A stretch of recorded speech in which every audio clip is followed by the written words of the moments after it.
안녕하세요. 예, 반갑습니다. 이제 오늘부터는 십계명 이야기를 좀 해보려고 합니다. 제가 주제는요, 잃어버린 땅을 찾아서, 예, 이런 주제를 가지고 한번 해보려고 하는데요. 제가 나누고 싶은 것은 성경을 해석하는, 교리적으로, 뭐 학문적으로 해석하는 것보다는 그 성경의 이야기가 어떻게 내 삶에서 진정 펼쳐지는지 그런 부분에 대해서 저는 이제 관심을 가지고 있고요. 또 제가 하는 역할이 그거라고 느낍니다. 그래서 성경 해석적인 부분에서는 저희 남편도 이제 신학을 했고 또 목사이기도 하고 그래서 저희 남편과 얘기를 나누거나 설교 같은 것을 참고를 하고요. 또 다른 목사님들이나 이제 다른 책들을 또 참고하기도 합니다. 특히 이번에 이제 십계명 이야기 부분에서는 제가 원어적인 측면에서 좀 더 정확한 이해가 있으면 좋겠다. 이제 그런 느낌이 들어서 이번에는 그 하나사랑교회 우리 현재훈 목사님의 원어 해석을 주로 이렇게 참고를 좀 많이 하면서 그렇게 진행을 좀 해나갈 거라는 것을 좀 말씀을 드리고요. 그 제목을 잃어버린 땅을 찾아서라고 했는데 성경에는 이게 땅 얘기가 많이 나오잖아요. 네, 창조 3일째도 묻히 드러난다라는 이야기를 하고 노아 홍수 때도 땅이 드러나고 땅에 충만하라 이런 이야기를 합니다. 그리고 이스라엘 백성들이 430년간의 노예 생활을 했던 이집트에서 나올 때도 홍해가 갈라지고 마른 땅을 건넜다라고 이야기를 하죠. 그리고 마침내 그 백성들이 들어갈 그 약속의 땅을 이렇게 묘사를 합니다. 제가 읽어드리겠습니다. 신명기 6장 10절입니다.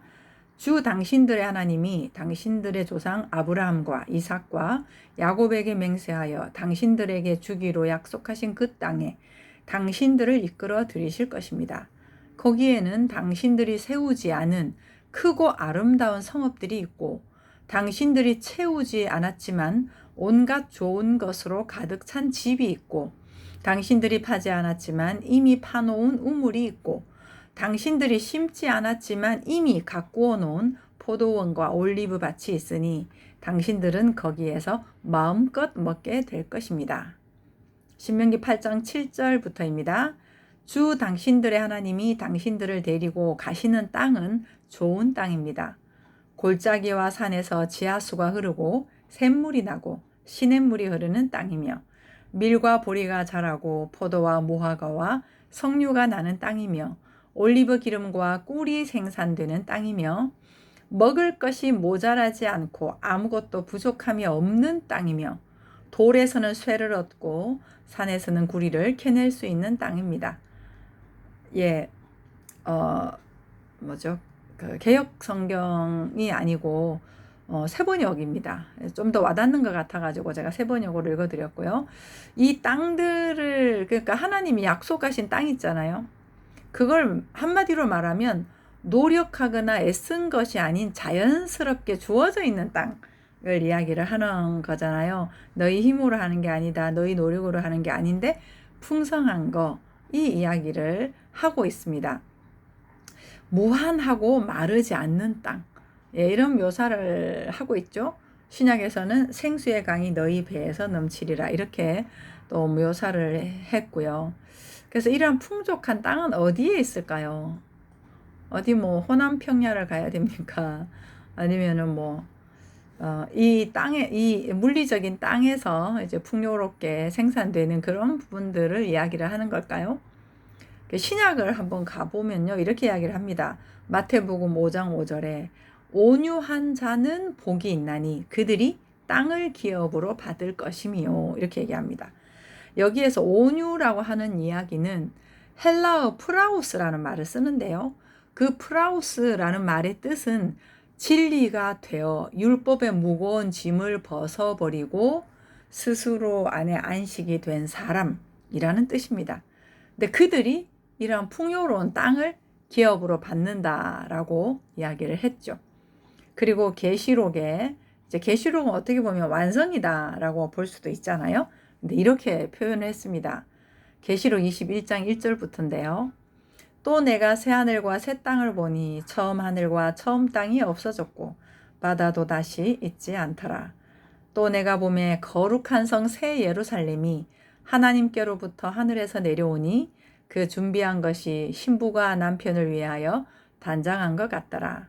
내가 들으니 보좌에서 큰 음성이 나서 이르되 보라 하나님의 장막이 사람들과 함께 있음에 하나님이 그들과 함께 계시리니 그들은 하나님의 백성이 되고 하나님은 친히 그들과 함께 계셔서 모든 눈물을 그 눈에서 닦아주시니 다시는 사망이 없고 애통하는 것이나 곡하는 것이나 아픈 것이 다시 있지 아니하리니 처음 것들이 다 지나갔음이러라.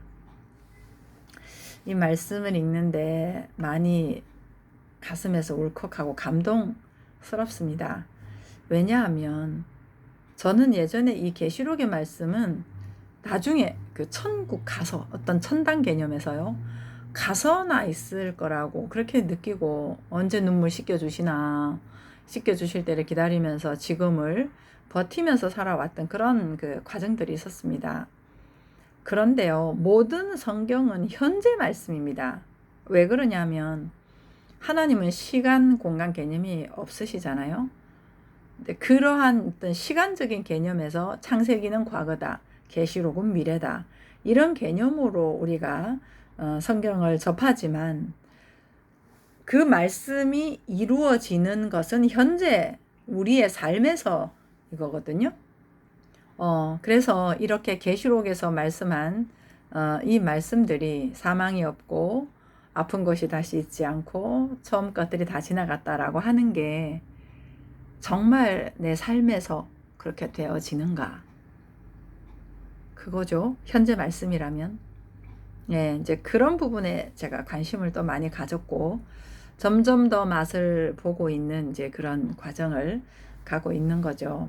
그래서 쭉 이제 개략적인 성경 구절만 한번 살펴보았습니다. 이렇게 봤을 때 겉으로 드러난 땅은 우리 안에서 화평으로, 기쁨으로, 사랑으로 성취되는 것을 말하는 그 어떤 시각 재료였죠. 정말 물리적인 땅이나 이런 걸 통해서 또 이스라엘 백성들을 통해서 약속을 얘기를 하고 그 땅에서 어떻게 하면 그렇게 살 수 있는 건지 이런 부분들을 이제 우리가 그 말씀으로 내 안에 성취가 되어서 정말 마르지 않는 땅이 안에서 드러나서 그 삶을 사는 것을 이야기를 하는 거죠. 그러니까 우리 안에 든든하고 마르지 않는 샘이 있고 그 샘으로부터 풍성함이 넘치는 삶을 말하는 거죠. 근데 우리는 전부 막 흔들리잖아요. 내 안에 든든한 샘이 없으니 다른 걸로 든든하게 하려고 하고 내 안에 풍성함이 없으니 다른 것들로 풍성함을 누리려고 하고 그러다 보니까 좀 된 듯 하다가 안 됐고 또 뭐 풍요로운 것 같다가 또 막 다른 사람 보면 난 덜 풍요로운 것 같고 늘 우리가 이제 이렇게 사는데 그런 삶이 아니다. 성경에 약속한 삶은 그 이야기를 하는 거죠. 그래서 십계명이라고 하는 핵심적인 삶의 원리잖아요. 그 원리가 돌비에 새겨졌잖아요. 처음에 이렇게.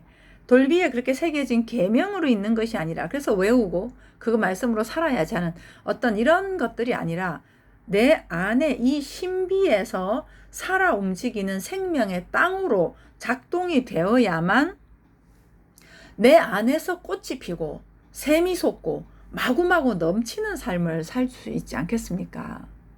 그래서 저는 십계명을 삶으로 이렇게 좀 나누고 싶은데요. 그렇게 이제 나누는 거에 있어서 땅이라고 하는 주제를 삼아서 우리 안에 든든하고 비옥한 땅이 드러나도록 함께 말씀을 나누려고 합니다. 왜냐하면 또 성전이라고 하는 걸로 얘기를 해도 되거든요. 뭐 집이라는 개념도 있고 여러 가지 많은 게 있는데 저는 이제 그 땅이라고 하는 걸로 우리 안에 정말 비옥한 땅이 그 비옥한 땅이 안에서 이게 드러나도록 드러나는 게 마땅하거든요. 정말 마땅하거든요.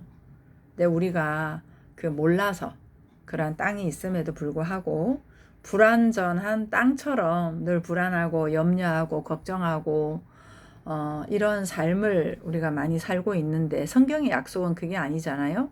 세상이 줄 수 없는 평안을 너희에게 주노라. 기뻐하라, 기뻐하라, 기뻐하라.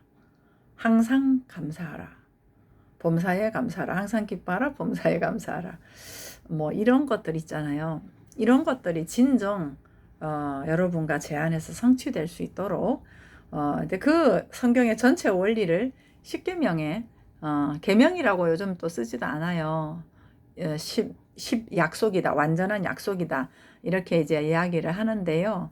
예, 그 얘기는 다음 시간부터 한번 좀 나누도록 하고, 그러한 십계명의 원리를 삶을 들어서 구체적인 일상생활에서 드러나도록 좀 소개를 하고 싶습니다. 이사야서에 이렇게 이야기를 하는데요. 이사야 35장 1절입니다. 메마른 땅과 사마가 기뻐하여라. 황무지야 내 기쁨을 꽃 피워라. 아네모네처럼 활짝 피워라. 기뻐 뛰며 환성을 올려라.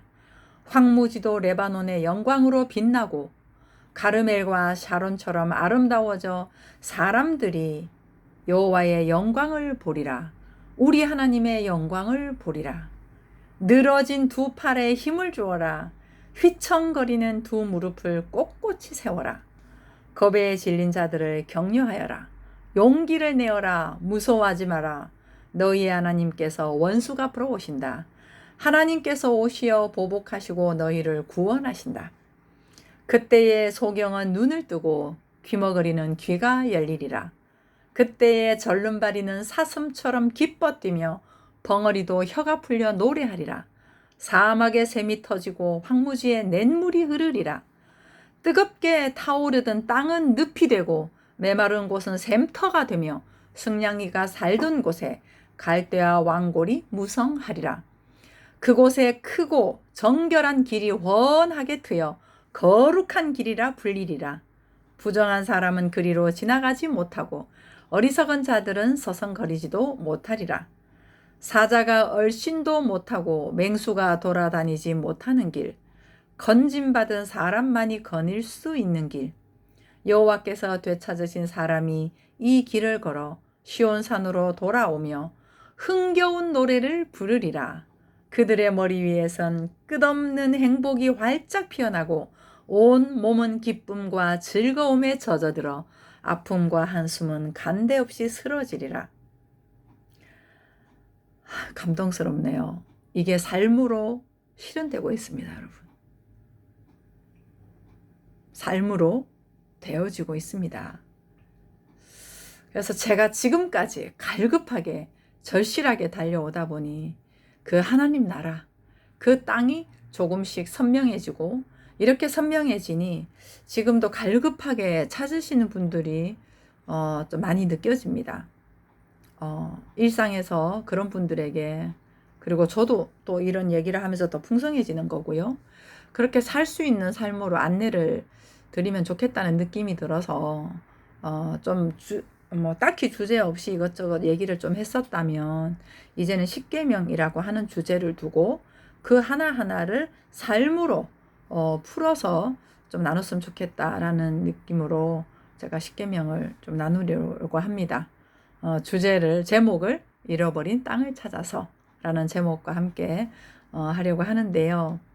우리 모두의 그 땅이 충만하게 우리 집집마다, 교회마다, 내가 있는 직장에서, 전 세계적으로 곳곳에서 승리의 함성과 기쁨과 사랑이 울려 퍼지는 그런 영광 가득한 그날이 빨리 왔으면 좋겠고요. 여러분 삶에서 그렇게 꽃이 피워졌으면 좋겠습니다. 여러분 사랑합니다.